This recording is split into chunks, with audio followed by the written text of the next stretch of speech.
Hi, I'm Eloise. Welcome to another lesson in our series on calculating with data. Today, Cindy is joining us to see what the next steps are in the data handling process. Hi everyone. Can you briefly tell us how the data handling process has helped you so far? Sure. We started off by collecting data from a sample of 100 students to find out what food we were going to sell at the concert, what parking and security was needed, and most of all, what band was going to play. We did this by the use of questionnaires, and then we organized the raw data into frequency tables. We used the numbers on the frequency tables to decide what we were going to do about the parking and the food. But now we still haven't decided what we're going to do about the bands.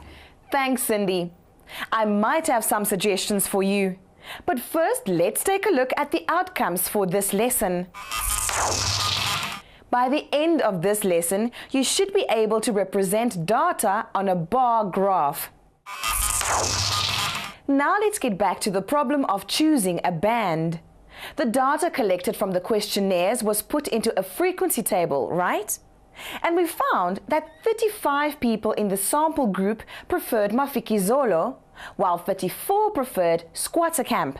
Right. The problem is these two groups play different styles of music. I have a feeling that if we invite one of the groups, we'll be chasing away a lot of people. And the same will happen if we invite the other one. So, why not invite both bands? I thought about that, but won't it be a bit too expensive? Not necessarily. Your venue can take over 2,000 people. And if you have a lineup of 2 bands, you will attract far more people. And because there are 2 bands, you can charge more for the tickets. It sounds good, but I'm not sure that the school governing body will allow us to pay for 2 bands. Well then, this is what I suggest. Ask them if you can present your data handling findings to them and use the numbers to support your argument for having 2 bands. But will a lot of numbers convince them? Well, why don't you make a poster presentation? You could represent all your data on different graphs. That way, your school governing body will see straight away what issues you wish to raise. When it comes to representing the data collected, a graph is a very useful tool. Sounds great, and I'm sure that Gerard and Sigra will go for the graphs. Can you show me some examples? Sure. Let me show you several graphs, and then you can decide what type of graph will suit the information you want to show. Here are 2 types that are often used to represent data: the bar graph and the pie graph or pie chart. Here is an example of a bar graph from a school. It shows what sports students want to do at school. Each bar represents how many people voted for that sport. From the length of the bars, it's easy to see that more students want to do athletics than any other sport. Yes, I can see that. Just about 200 students actually vote for athletics. I personally love netball, but it seems like it just has 150 votes. Now, from this graph, can you tell how many learners were surveyed altogether? No, I can't, but I can add up the number of students for each sport though. You could do that, but can you see how the bar graph doesn't really show the total number of people surveyed? Now I've taken the same information about sports and represented it in a pie graph. On this graph, you can see that athletics has the biggest slice of the pie. This tells us that 30% of the students voted for athletics. And your favorite sport, netball, has 20% of the vote. But it still doesn't tell me how many people voted for netball. And I can't work it out because that graph doesn't tell me how many people were surveyed. Exactly. The pie graph doesn't tell you the number of votes, but it does show you what part or percentage each sport gets out of the total. So it does give you a sense of the total. Sticking with our example of sports graphs, here's another one. This graph shows us how many girls would like to do each of the sports the school has to offer. The students helped me to collect this data. Then I represented all the data on a type of compound bar graph, sometimes called a dual bar graph.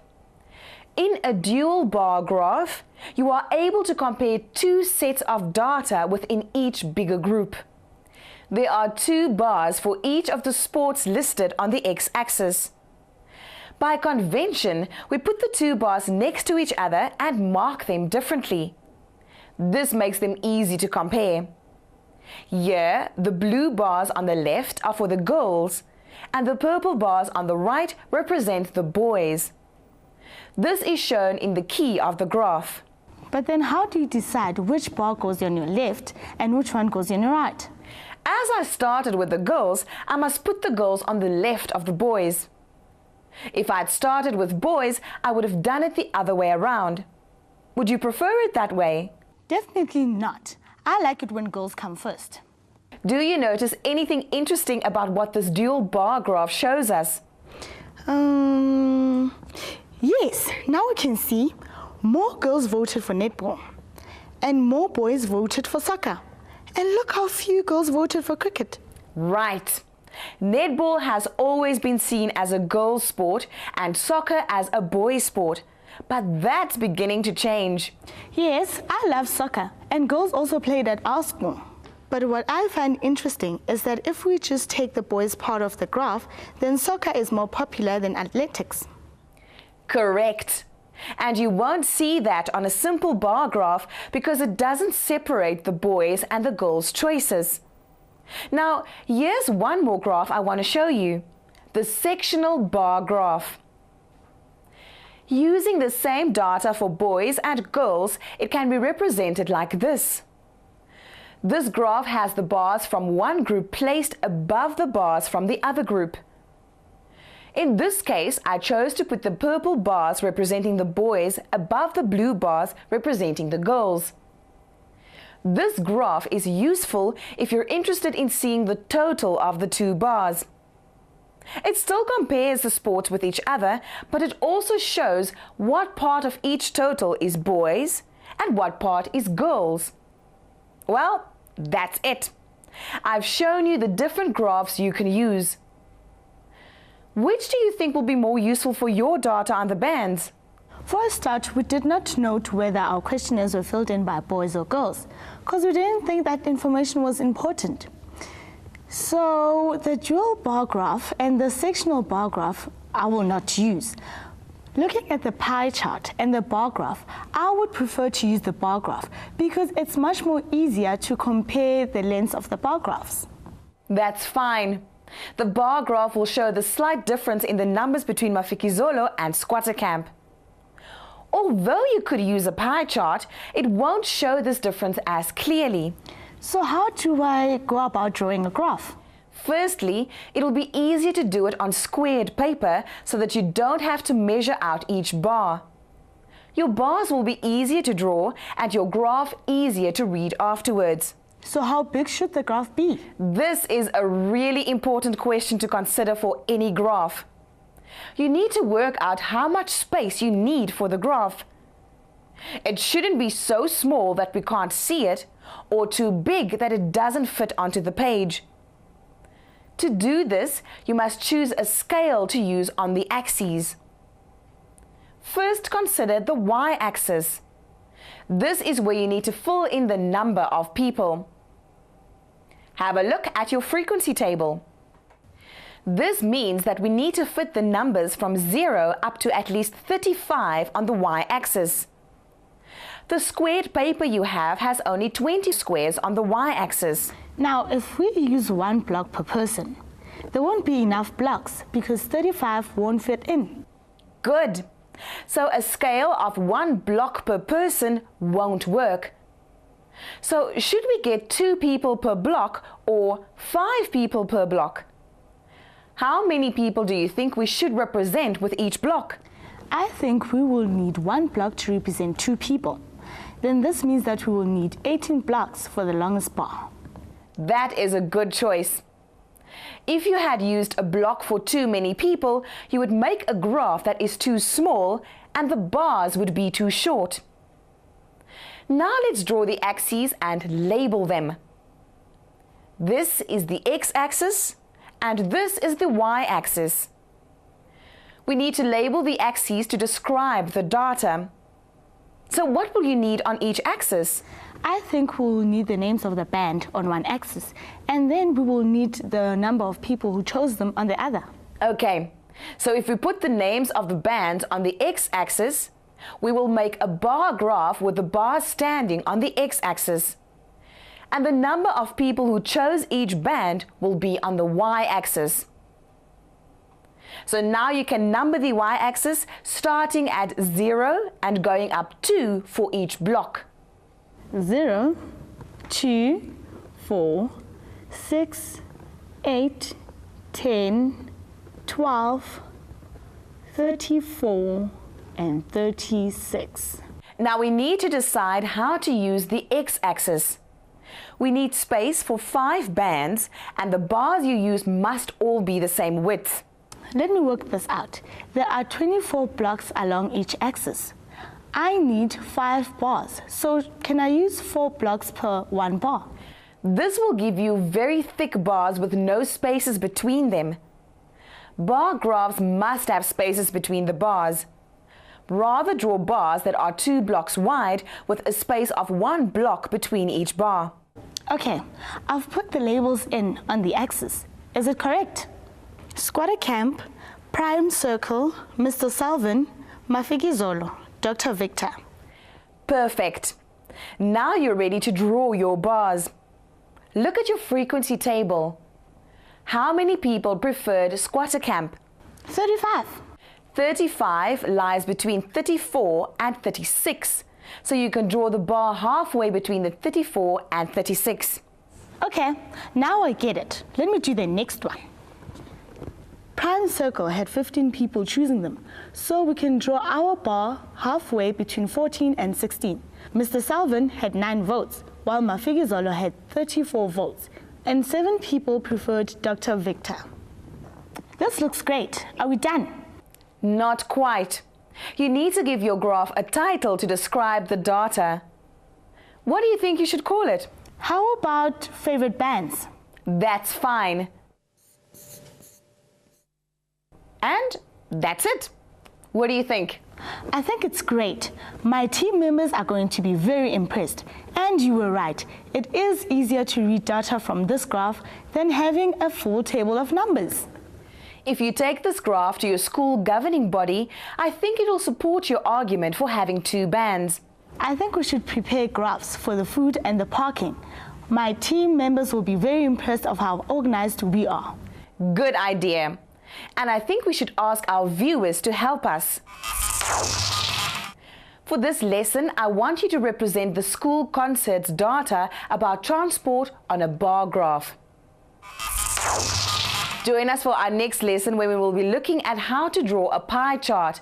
From Cindy and I, it's goodbye for now. See you next time.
And the same will happen if we invite the other one.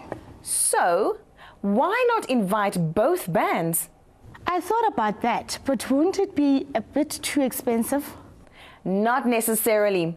Your venue can take over 2,000 people. And if you have a lineup of 2 bands, you will attract far more people. And because there are 2 bands, you can charge more for the tickets.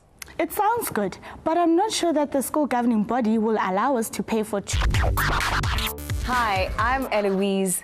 Welcome to another lesson in our series on calculating with data. Today, Cindy is joining us to see what the next steps are in the data handling process. Hi everyone. Can you briefly tell us how the data handling process has helped you so far? Sure. We started off by collecting data from a sample of 100 students to find out what food we were going to sell at the concert, what parking and security was needed, and most of all, what band was going to play. We did this by the use of questionnaires, and then we organized the raw data into frequency tables. We used the numbers on the frequency tables to decide what we were going to do about the parking and the food. But now we still haven't decided what we're going to do about the bands. Thanks, Cindy. I might have some suggestions for you. But first, let's take a look at the outcomes for this lesson. By the end of this lesson, you should be able to represent data on a bar graph. Now let's get back to the problem of choosing a band. The data collected from the questionnaires was put into a frequency table, right? And we found that 35 people in the sample group preferred Mafikizolo, while 34 preferred Squatter Camp. Right. The problem is these 2 groups play different styles of music. I have a feeling that if we invite one of the groups, we'll be chasing away a lot of people.